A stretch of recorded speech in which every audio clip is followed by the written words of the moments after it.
Imagine uma França medieval, mergulhada em um século de guerra sangrenta, dividida, humilhada, à beira do colapso total.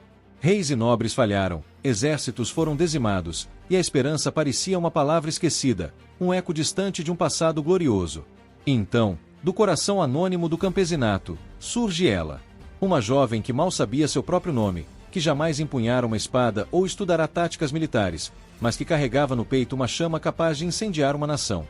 Joana d'Arc. Um nome que ecoa através dos séculos, sinônimo de coragem, fé e mistério. Como uma adolescente analfabeta, vinda de uma vila esquecida, conseguiu convencer príncipes céticos, liderar homens endurecidos pela batalha, romper cercos impossíveis e mudar o curso da história da Europa. Seriam suas famosas vozes realmente mensagens divinas, sussurros de anjos e santos? Ou haveria por trás de sua ascensão meteórica uma genialidade estratégica inata, uma percepção política que desafiava sua idade e origem? E se eu te dissesse que a chave para desvendar o enigma de Joana d'Arc vai muito além do que os livros de história costumam revelar? Prepare-se, porque neste vídeo, não vamos apenas recontar sua história. Vamos mergulhar nas profundezas de sua alma, explorar as controvérsias e, o mais importante, revelar o poder oculto, a força motriz surpreendente que a transformou de uma simples camponesa na donzela de Orléans, a heroína imortal da França. Fique conosco até o fim, pois a verdade sobre Joana d'Arc é mais complexa, mais humana e infinitamente mais inspiradora do que você imagina, e o que você descobrirá aqui poderá, quem sabe, despertar uma força semelhante que reside adormecida dentro de você. A promessa é de uma revelação que pode redefinir sua compreensão sobre o poder da convicção e o impacto de um único indivíduo no grande palco da história. A saga de Joana d'Arc é um épico de bravura, fé inabalável e sacrifício que fascina o mundo há quase 600 anos. Conhecemos os feitos, as batalhas, o trágico fim na fogueira. Mas, como em todo grande mistério histórico, existem camadas não exploradas, detalhes cruciais que, uma vez revelados, lançam uma nova luz sobre toda a narrativa. E é exatamente isso que nos propomos a fazer. Existe um componente, um elemento frequentemente subestimado ou até mesmo ignorado nas análises tradicionais, que foi, em nossa visão, a verdadeira ignição para suas vitórias espetaculares e para o impacto profundo e duradouro que ela causou não apenas na França, mas na própria concepção do que significa ser um herói. Este não é apenas um que histórico, mas um como inspirador. E nós vamos te apresentar esse elemento, essa peça que completa o quebra-cabeça da donzela de Orléans. Se você é do tipo que se arrepia com histórias de superação, que busca entender as engrenagens ocultas por trás das grandes viradas da história, e se quer desvendar os segredos de figuras que, contra todas as probabilidades, moldaram o destino de nações, então você está no lugar certo. Aqui no canal @Ecos da Tropa, nossa paixão é exatamente essa: mergulhar fundo, questionar o óbvio e trazer perspectivas que expandem o conhecimento e inspiram. Por isso, se você ainda não faz parte da nossa tropa de exploradores da história, aproveite este momento. Inscreva-se no canal, ative o sininho de notificações para não perder nenhum dos nossos mergulhos profundos. Ao fazer isso, você não apenas garante acesso a conteúdos como este, mas também nos dá a força e o incentivo para continuarmos produzindo vídeos que desafiam, emocionam e, acima de tudo, revelam as facetas mais incríveis da jornada humana. Prepare-se, porque a revelação sobre Joana d'Arc vai te surpreender e, quem sabe, te inspirar a olhar para os desafios da sua própria vida com uma nova perspectiva. Para verdadeiramente compreender a magnitude do que Joana d'Arc realizou, precisamos nos transportar para o turbilhão que era a França no início do século XV. A nação estava esfacelada, sangrando há décadas sob o peso da interminável Guerra dos 100 Anos contra a Inglaterra. O território francês era um retalho de domínios disputados. Grande parte do norte e oeste, incluindo Paris, estava sob controle inglês ou de seus poderosos aliados, os Borguinhões. O Delfim Carlos, herdeiro legítimo do trono francês, era uma figura hesitante, quase patética, sem recursos, sem exército coeso e, crucialmente, sem a sagrada coroação em Reims, a cidade tradicional para a consagração dos reis da França, que estava em território inimigo. Sem essa cerimônia, sua legitimidade era constantemente questionada, e o moral dos franceses leais a ele despencava a cada dia. A desesperança era palpável. O povo sofria com saques, fome, doenças e a brutalidade constante da guerra. A nobreza estava dividida, e muitos acreditavam que a causa francesa estava irremediavelmente perdida. É neste cenário de profunda escuridão e desolação nacional que, por volta de 1412, em Domremy, uma pequena e obscura vila na fronteira leste da França, nasce uma menina chamada Joana. Filha de Jacques d'Arc e Isabelle Romei, camponeses relativamente prósperos, mas ainda assim humildes, sua infância foi como a de tantas outras meninas do campo. ajudava nos afazeres domésticos, pastoreava o gado e, fundamentalmente, era criada sob os rígidos preceitos da fé católica. A religião era o pilar da vida medieval, e Joana era conhecida por sua devoção extraordinária, frequentando a igreja com assiduidade e demonstrando uma piedade que já chamava a atenção. A guerra, mesmo distante fisicamente de Domremy em seus primeiros anos, era uma sombra constante, uma ameaça que chegava através de relatos de refugiados e do medo de incursões inimigas. E então, por volta dos seus 13 anos, algo transcendental irrompe em sua vida ordinária. Joana começa a ter experiências místicas intensas. Ela ouve vozes claras e vê luzes brilhantes. Inicialmente assustada, ela gradualmente identifica essas vozes como sendo de São Miguel Arcanjo, o anjo guerreiro padroeiro da França, Santa Catarina de Alexandria e Santa Margarida da Antioquia, duas virgens mártires veneradas. As mensagens eram inicialmente pessoais, instando-a a ser uma boa menina e frequentar a igreja.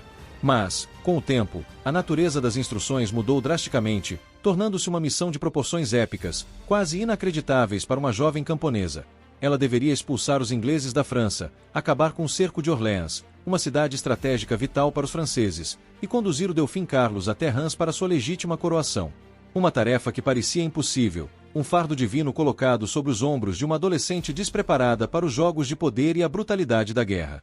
Uma camponesa analfabeta, guiada por vozes celestiais, com a missão de salvar um reino. No século XV, uma era de superstição, mas também de hierarquias sociais rígidas e de um ceticismo pragmático por parte daqueles no poder, a pretensão de Joana soava como pura loucura ou, pior, como uma artimanha perigosa. Imaginem a cena. Uma jovem de origem humilde, sem qualquer experiência militar ou política, se apresentando a homens de guerra endurecidos e a clérigos eruditos, declarando que Deus a enviará para liderar exércitos e coroar um rei.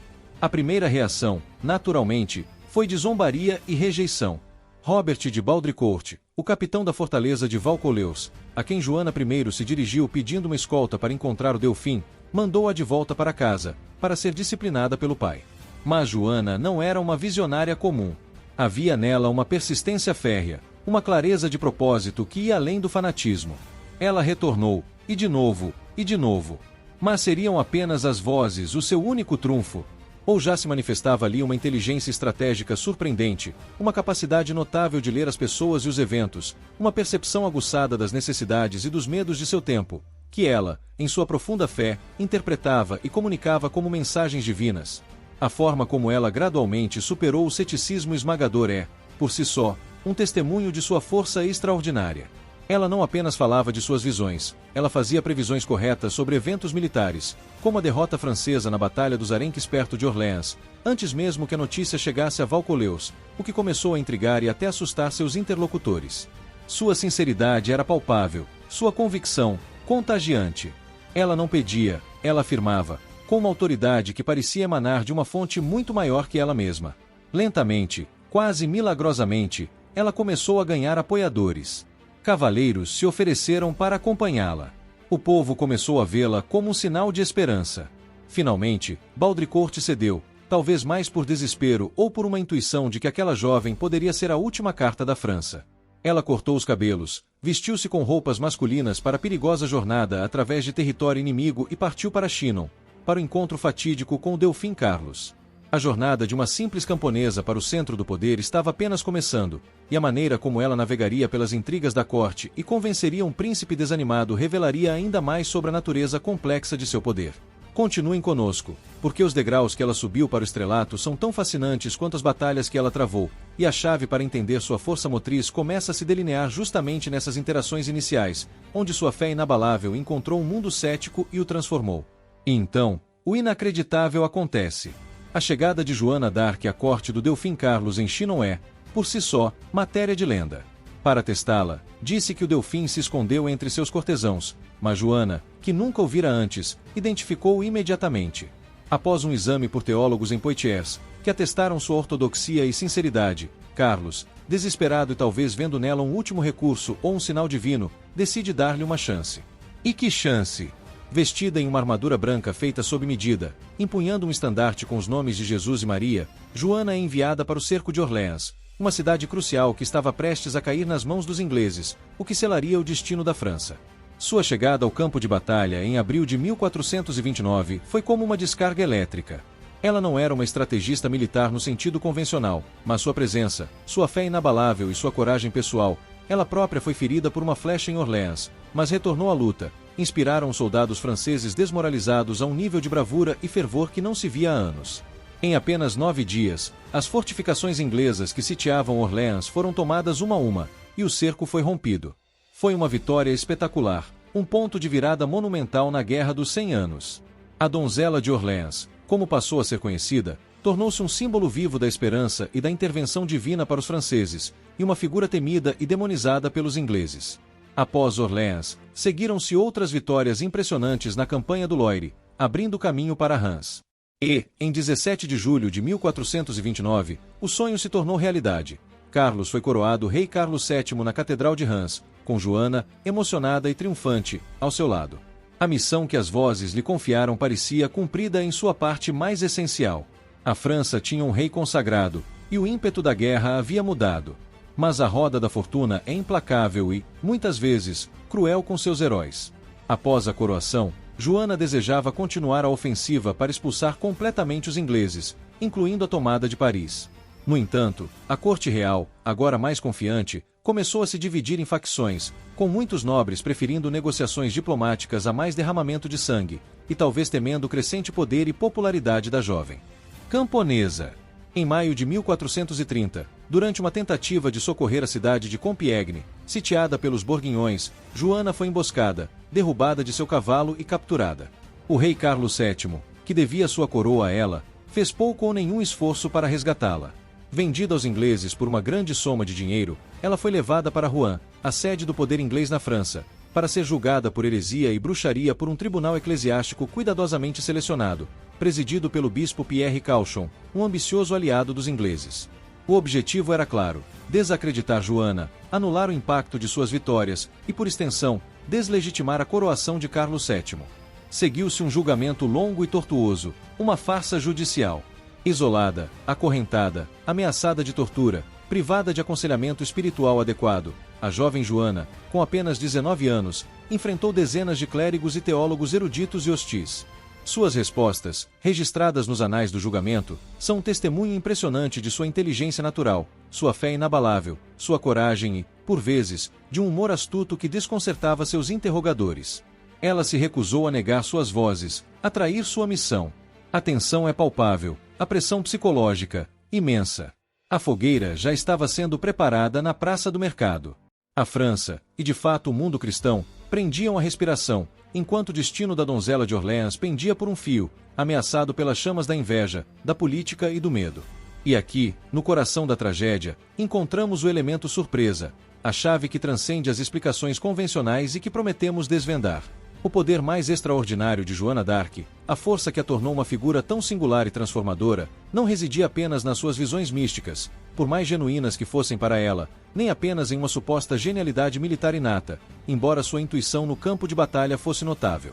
O verdadeiro segredo, o motor de seu impacto avassalador, foi sua fé absoluta e inabalável em sua missão e, crucialmente, em si mesma como instrumento dessa missão, combinada com uma capacidade transcendental, quase sobrenatural, de inspirar e transmitir essa mesma fé ardente aos outros.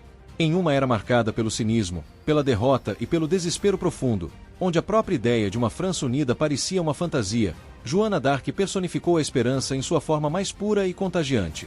Suas vozes e visões podem ter sido o catalisador inicial, a fonte de sua convicção pessoal, mas foi a intensidade dessa convicção, sua certeza inquestionável e a forma como ela comunicava, não apenas com palavras, mas com cada fibra de seu ser, com seu olhar, com sua presença em batalha, que operou a verdadeira mágica. Ela não apenas acreditava que podia vencer, ela fazia com que soldados calejados, nobres céticos e um povo desesperançado acreditassem também.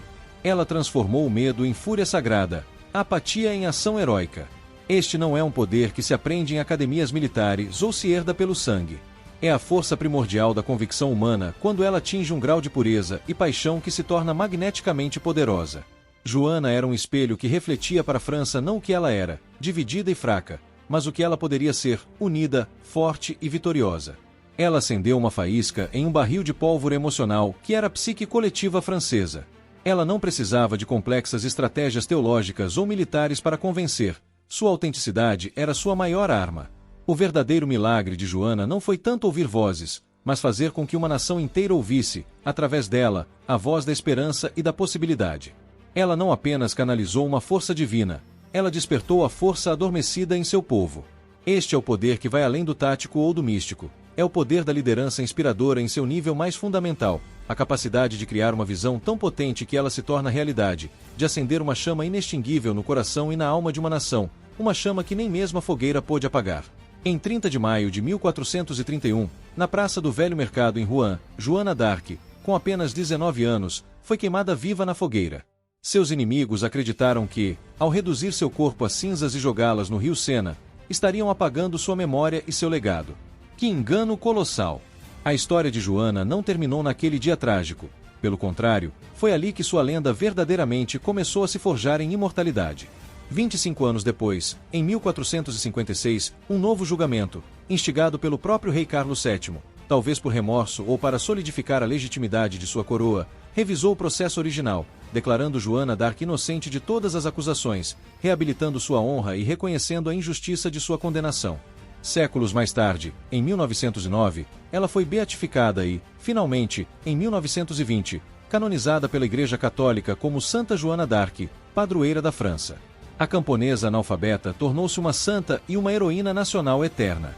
A moral desta história épica, que ecoa com uma força impressionante até os nossos dias, é que a verdadeira grandeza e o poder de transformar o mundo residem, muitas vezes, na profundidade insondável de nossas convicções mais íntimas e na coragem indomável de agir de acordo com elas, mesmo diante de obstáculos aparentemente intransponíveis. Joana d'Arc nos ensina, de forma visceral e inspiradora, que um único indivíduo, mesmo mais improvável, armado com uma fé inabalável em sua causa e uma capacidade extraordinária de inspirar essa mesma fé nos outros, pode desafiar impérios, reescrever a história e deixar um legado que transcende o tempo e as gerações. Ela é a prova viva de que a paixão, a determinação e a autenticidade podem ser forças mais poderosas do que exércitos ou decretos reais. Ao desvendar essa camada mais profunda do poder de Joana, sua incrível capacidade de inspirar fé e ação, esperamos que você se sinta não apenas mais informado, mas genuinamente tocado e, quem sabe, um pouco mais conectado com a sua própria força interior, com o seu próprio potencial para fazer a diferença. A jornada dela nos lembra que dentro de cada um de nós existe uma centelha capaz de iluminar a escuridão. Sentiu a emoção dessa descoberta? Percebeu como a história pode ser muito mais do que datas e fatos, mas uma fonte de profunda inspiração e realização pessoal. O mundo está repleto de outras figuras fascinantes que, como Joana, usaram o poder da convicção, da resiliência e da liderança inspiradora para moldar seus destinos e o de muitos outros. Quer continuar essa jornada de descobertas e se sentir ainda mais empoderado pelo conhecimento? Então, não perca nosso próximo vídeo, onde exploraremos a psicologia secreta dos grandes líderes da história, como eles realmente inspiravam nações. Clique aqui ao lado e mergulhe em mais uma história que vai te fazer sentir realizado e maravilhado com o potencial humano. A história de Joana d'Arc é um farol, e sua luz continua a guiar aqueles que ousam acreditar.